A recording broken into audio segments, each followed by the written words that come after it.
everybody, I'm Julia Gonzales. Welcome back to my channel. Today, we're in Memphis, Tennessee. That's right, today we find out, can you really experience Memphis in just 48 hours? We had 2 days to explore everything from Graceland and world-famous barbecue to Beale Street, the National Civil Rights Museum, and even one of the most unexpected attractions we've ever visited. If you're planning your first trip to Memphis, these are the 10 stops we think should be at the top of your list. Man, now this is sounding like a duck march, bro. That's right. I think one of the major things you have to do when you come to Memphis is come to Graceland. Oh, I'm so excited. I've never been here before. Let's go. Graceland was the home of Elvis Presley, known around the world as the king of rock and roll. Today, you can tour the mansion, but Graceland has become so much more than just a home. From museums filled with Elvis cars, stage outfits, and personal memorabilia, to his private airplanes, there's plenty to explore. First thing first, we need tickets.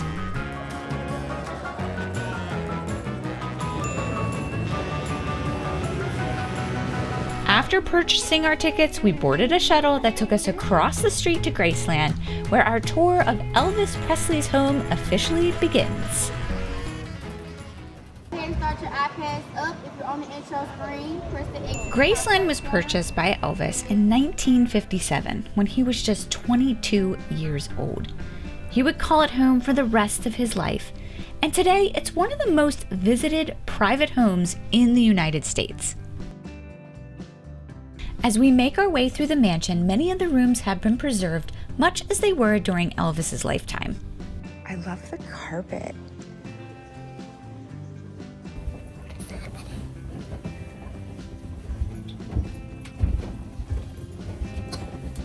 The lower level reflects Elvis's love of entertaining, with rooms designed for relaxing with family and friends. One of the home's most iconic rooms is the Jungle Room. Originally designed as a family room, Elvis turned it into a temporary recording studio for some of his final music of his career. Along the way, you'll pass exhibits filled with personal memorabilia, photographs, awards, and artifacts that offer an even deeper look into Elvis's life. As we exit the home, we check out the pool that overlooks the meditation garden, where Elvis is buried with several of his family members. And just beyond the garden, we find the horses still living on the property, a tradition that dates back to Elvis himself, who loved horses and kept them here at Graceland. Okay, I thoroughly enjoyed going through that house. Now, I love mid-century modern. I love 1970s, I love anything 50s, 60s, 70s, I love. So that was like heaven to me. That was so cool. So cool. After touring the mansion, our ticket also includes access to several museums. One of our favorites was Elvis's incredible automobile collection. That red MG, was originally $2,400. One of the highlights is Elvis's famous pink Cadillac right there. But what caught my eye was this white Mercedes. Elvis purchased this car on December 8th, 1970 as a gift for Priscilla. This is one of her most treasured keepsakes. It's clear Elvis loved cars and we loved admiring them. But we have one more spot we want to check out here before leaving. It's not every day you just see a huge jet in someone's yard. Yeah. One of the most impressive exhibits at Graceland is Elvis's private airplanes. Named after daughter Lisa Marie, the larger jet served as a flying home. Okay, watch your step. You coming?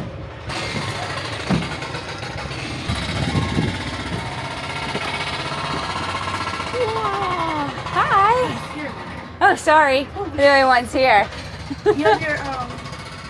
Because this larger jet served as a flying home, it came complete with a living room, conference room, bedroom, and plenty of 1970s style.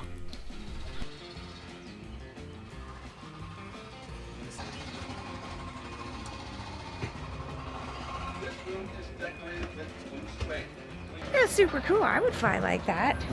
That would be amazing. Okay, Graceland was a ton of fun. I thoroughly enjoyed it. It's a beautiful property.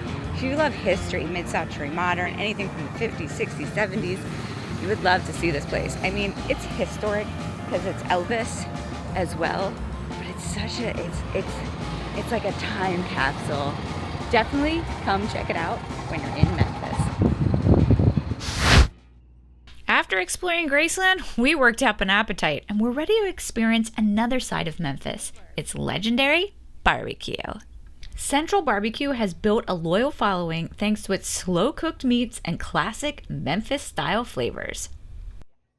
We're ready to dig into some delicious food, the things you have to try. So I'm starting off with the pulled pork. They've added some sauce and slaw. You can choose to get it with the slaw, with the slaw, without the slaw. I said, what did you suggest? She goes, with both. I said, okay, that's what we're doing. It is a big sandwich too. Look how big this is. It's a nice, good, hearty roll, so you need that for all that meat.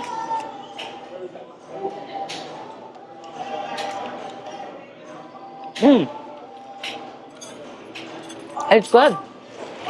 Yeah. Barbecue sauce is nice and sweet. And the slaw kind of like takes out the sweetness, a little tanginess.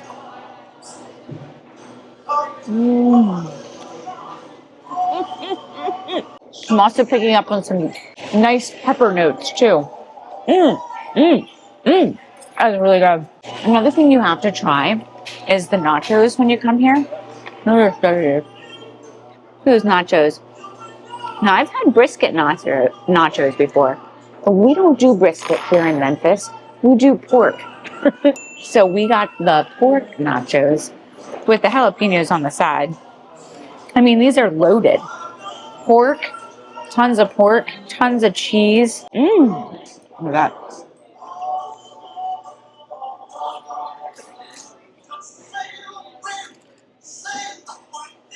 Oh, wow. That hits the spot. It's cheesy, porky. It's a nice combination with the sauce, too. The barbecue sauce. I love it. So now we got the ribs. Now, we got the ribs dry. She suggested to get them dry because you have a ton of sauces that you can pick from. And I just took that rib off. It kind of like fell off the bone. I just wanted to show you how tender the inside looks. It's got a nice bark on the outside here. I like that.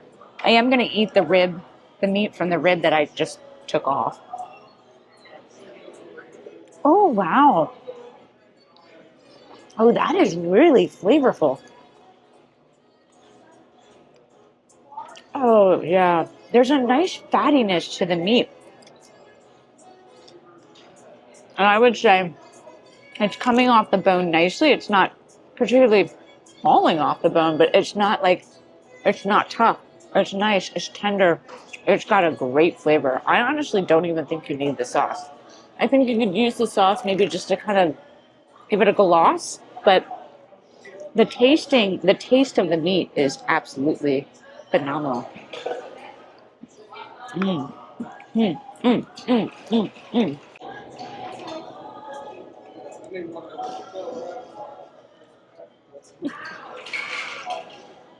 I love it. I love it! I really do. This is hitting all the spots. I want more of the nachos. I want more of the pork sandwich. I'm going to share the ribs with my husband. This is so good. This is so good!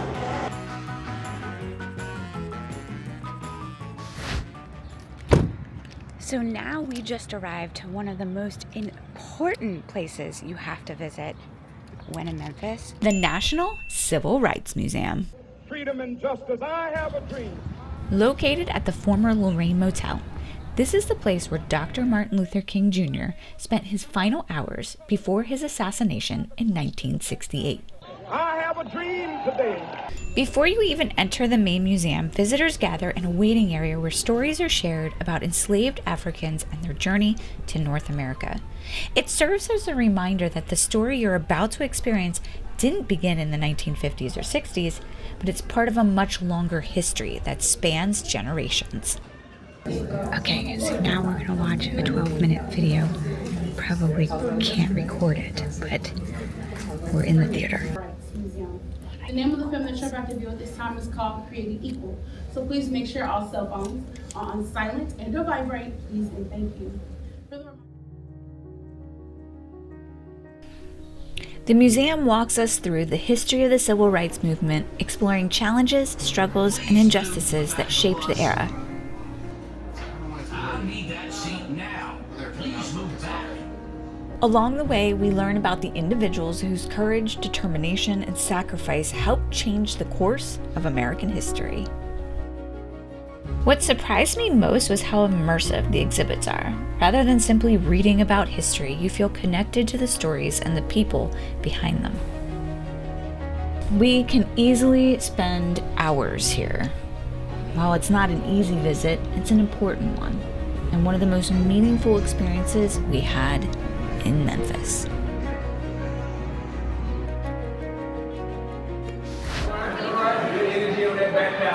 Another stop you won't want to miss while in Memphis is the historic Peabody Hotel. While the hotel itself is beautiful, most visitors come for one unique tradition that has been taking place here for decades. If you're in Memphis, you have to see the Ducks at the Peabody. So we're gonna see if we can it's full, it's packed. So let's see if we can get a good shot here. Everybody up top on the mezzanine. How we feeling this evening? Every morning and evening, visitors gather inside the Peabody Hotel to watch one of Memphis' most beloved traditions, the Peabody Duck March. The Ducks begin their day by marching from their rooftop home to the lobby fountain each morning, then return the same way every evening, escorted by the hotel's official duck master. Ladies and gentlemen, the march of the world-famous Peabody Ducks. All right then. Here we go, y'all. It's marching time. What started as a lighthearted prank in the 1930s has grown into a daily tradition that attracts visitors from around the world. The entire march only lasts a few minutes, but it's become one of Memphis' most unique experiences. All right, now, let's say hello to everybody who's coming to see. That was very cute. It made me wish I was a kid again so I could go sit on the floor with them. That was so cute. I loved it. Just made it to Beale Street, home of the blues. Let's go. I want to hear some music. No trip to Memphis would be complete without visiting Beale Street. For more than 150 years, this street has been the heart of Memphis's music scene and is considered one of the birthplaces of the blues. Beale Street is packed with live music, restaurants, bars, local shops, and entertainment around nearly every corner. Come on in.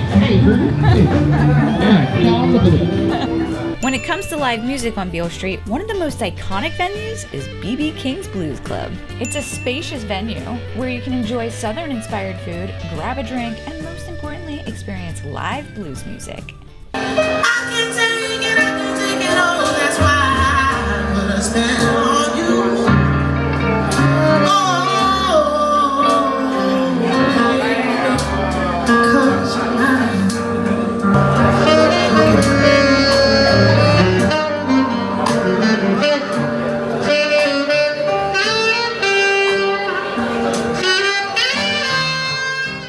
Between the live music, vibrant energy, and one-of-a-kind atmosphere, it's easy to see why Beale Street has become one of the most iconic destinations in Memphis. So one of the foods you have to try is the fried chicken, and we're here at Gus's.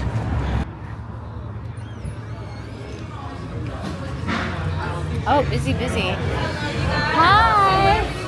Okay. Gus's started as a small family restaurant in Mason, about an hour outside of Memphis. It's famous for its crispy, lightly spicy fried chicken. The spice blend is a closely guarded family recipe. Our waitress told us one of their specialties, like things that people always order, is the fried pickles. I love pickles. I can't say I've never had a fried pickle. So, sign me up. My husband's already eating, but there it is. And there's some dipping sauce. What is the dipping sauce? Like a ranch. A ranch? Yeah. Okay. He's warned me it's super hot.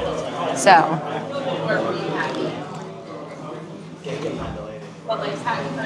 Oh, hot.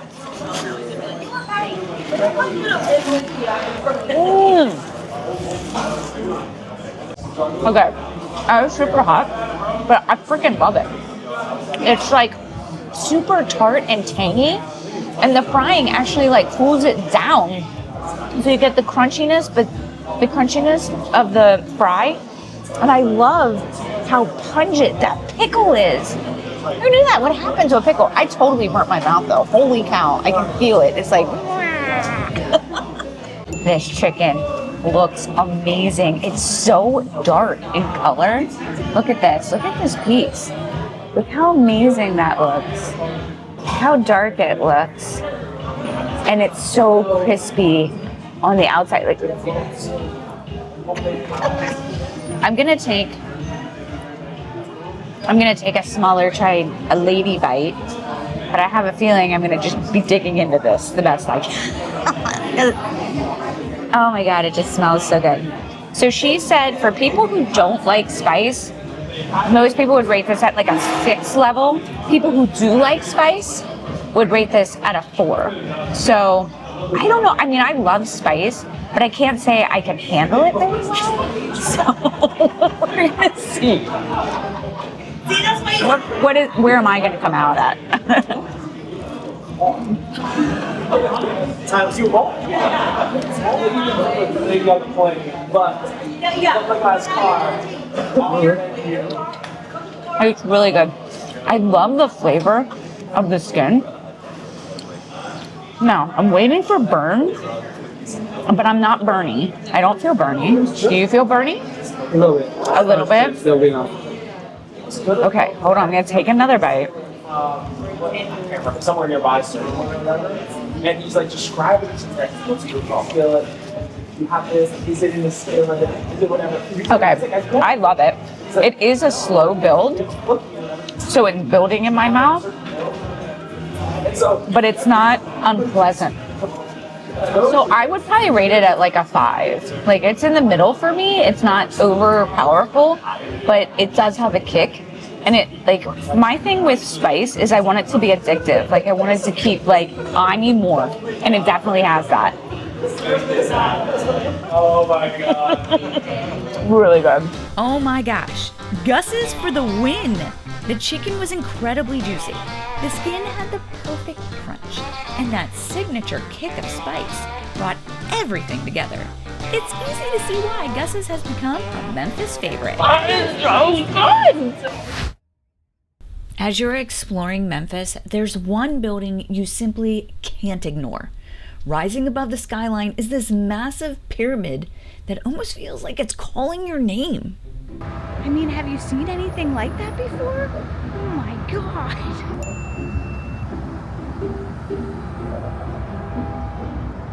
It says valet, hotel valet. This is a hotel too? Are you serious? What's happening? What is happening? Yep, believe it or not, you can even spend the night here. Big Cypress Lodge sits inside the pyramid, making this one of the most unique hotel experiences in the country. I need a turnstile to get in here. This wasn't originally built as a Bass Pro Shops. It opened as a sports and entertainment arena before being transformed into one of the most unique Bass Pro destinations in the world. This doesn't feel like a store. It feels like more of like an adventure world inside. Look at the fish! Whoa! Hi guys. Today, you'll find giant indoor swamps, restaurants, bowling, and enough outdoor gear to keep you exploring for hours. What? Can I go up into the blind? Look, go up in there. Did I mention the aquarium? Yeah, they have an aquarium too. Hello. Why does that look like a It's a bear. Looks like a zombie mom.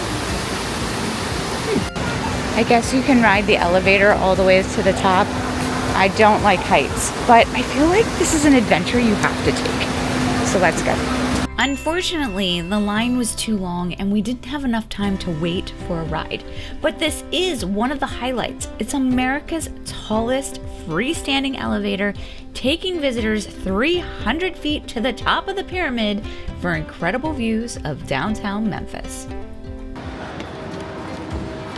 Even though we didn't really have enough time to see everything, we had a blast exploring this one-of-a-kind Bass Pro Shops. It's definitely worth adding to your Memphis itinerary. Cheers! We're here at the SugaShack for some soul food. Soul food is a cornerstone of this city's culinary culture.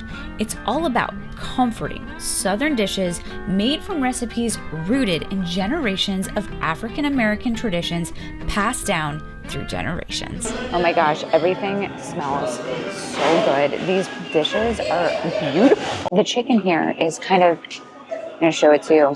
It's fried chicken, but it's what they consider wet chicken or hot chicken. Ooh, it's very crispy and very hot. Ooh. Oh my God. Oh, that is so good. Wow. That is delicious. Look at the inside. Look how juicy it is. But that outside, I mean, in my opinion, I don't have very much frying experience, but I feel like it's double fried because it's so crispy. I could be wrong. And look at this cornbread. I want to take a bite of the cornbread.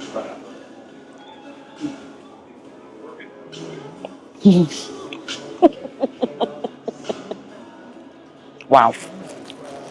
That's fantastic cornbread. You know how cornbread can be somewhat dry sometimes? That one's not. It's perfect. Absolute perfection. So now we got the fried catfish. This looks amazing. The outside, I can see the spices in the frying. Looks amazing. It's crispy, super crispy. Oh, delicious.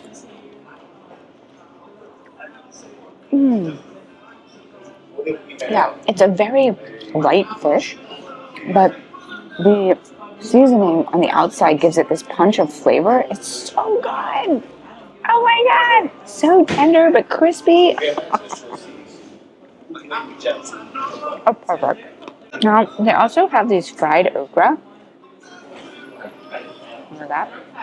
I'll give it a try. It seems like it might be hot.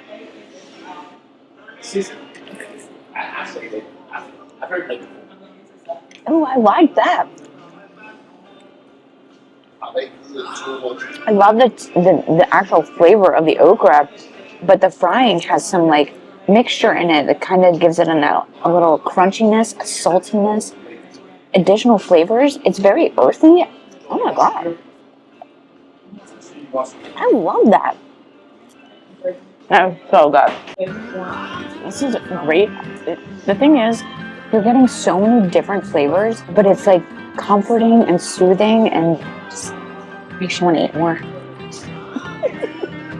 So, one thing you definitely have to do when in Tennessee is drink some whiskey, right? So we're at Old Dominick and we're here for a whiskey tasting tour. Yes, let's go. Yum. This is up my alley. Okay, so we had 30 minutes before our tour starts. So we're here at the bar and we're gonna start our show. I got the espresso martini and you got the old fashioned. So